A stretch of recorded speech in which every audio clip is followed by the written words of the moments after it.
की जो target audience है, मुस्लिम ऑडियंस, उसको ये फिल्म क्यों नहीं पसंद आने वाली? उसका एक बहुत ही विचित्र कारण है, और वो कारण है कि उनको अपने धर्म के बारे में जो अपब्रिंगिंग होती है, जो उनको उसके संस्कार दिए जाते हैं, वो पूरे के पूरे इस प्रकार से दिए जाते हैं कि आपका जो धर्म है वो सर्वश्रेष्ठ धर्म है। आपकी जो धर्म पुस्तक है, ये परमात्मा ने साक्षात उन्होंने लिखी है, इसका एक भी शब्द बदला नहीं जा सकता। ये एक आसमानी किताब है। आपका जो मजहब है वो निराला है और एकमात्र सच्चा मजहब है, और इसलिए आपका कर्तव्य है कि आप पूरी दुनिया को इस सच्चे मजहब के रास्ते पर लेकर आओ। ये आपका धार्मिक कर्तव्य है। This is the state of mind of the audience. और वो जब इस प्रकार की फिल्म को देखने के लिए आती है तो उनको ये जो आत्मभाव है, ये जो आत्म गौरव का जो भाव है कि हमारा धर्म सर्वश्रेष्ठ है, तो उसकी किसी भी प्रकार से वो आलोचना स्वीकार नहीं कर सकते। ये एक बहुत बड़ी कठिनाई है इस समुदाय में कि वो किसी भी प्रकार की आलोचना का सामना करने में असमर्थ है।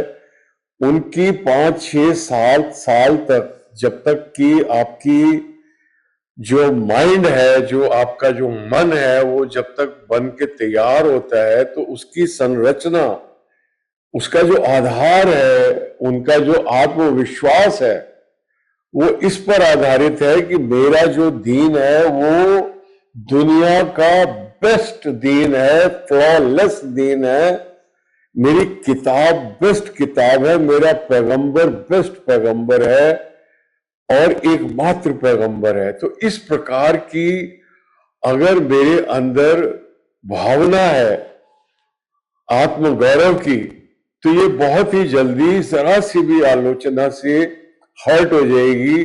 चाहे वो ताज स्टोरी हो, चाहे केरला स्टोरी हो, चाहे बंगाल फाइल्स हो, चाहे कश्मीर फाइल्स हो, चाहे कोई भी और फिल्म हो। सवाल ये नहीं रहता कि फिल्म सत्य का अन्वेषण कर रही है कि नहीं कर रही है। सवाल ये हो जाता है कि ये फिल्म हमारे दीन की आलोचना कर रही है। तो इंट्यूटिवली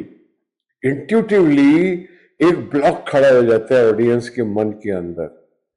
और चूंकि फिल्म बहुत ही शांति प्रिय तरीके से, बहुत ही शिष्टाचार के साथ, बहुत ही सभ्यतापूर्ण तरीके से अपनी बात को आगे रखती है, तो यामी गौतम अपने बेहतरीन अभिनय के बावजूद भी वो फोर्स लाने में असमर्थ रहती हैं कि जो एक इतनी डॉगमेटिक, एक इतनी रूढ़िवादी सोच को चुनौती देने के लिए जितनी फोर्सफुल उस प्रोटैगनिस्ट को होना चाहिए, तो वो अपना जो उसका जो जेंटल कैरेक्टर है, उस कैरेक्टर की सीमाओं में कैद होकर वो उतना प्रखर आक्रमण नहीं कर पाती। और चूंकि प्रखर आक्रमण नहीं है स्टेटस को के ऊपर, तो इसलिए कोर्टरूम सीन्स देखने में बहुत अच्छे हैं, बहुत शिष्टाचार के साथ बातें हो रही हैं, कुछ लोग भाव विभोर भी हो रहे हैं, लेकिन वो किसी निर्णायक परिणाम पर नहीं पहुंच रही। फिल्म का एंड भी वहीं पर है कि 240 रुपए की एक मेंटेनेंस सैंक्शन हो जाती है। 1985 में भी एक 3 बच्चों की मां 250 रुपए की पेंशन का क्या कर लेगी। आशा है कि इस फिल्म को अवार्ड्स के द्वारा नवाजा जाएगा। यामी गौतम को बेस्ट एक्ट्रेस के अवार्ड से नवाजा जाएगा और फिल्म को भी कई अवार्ड्स मिलेंगे। At least that will be a consolation. मैं इस फिल्म के निर्देशक और इस फिल्म के निर्माता को इतनी खूबसूरत फिल्म बनाने के लिए हार्दिक बधाई देता हूं।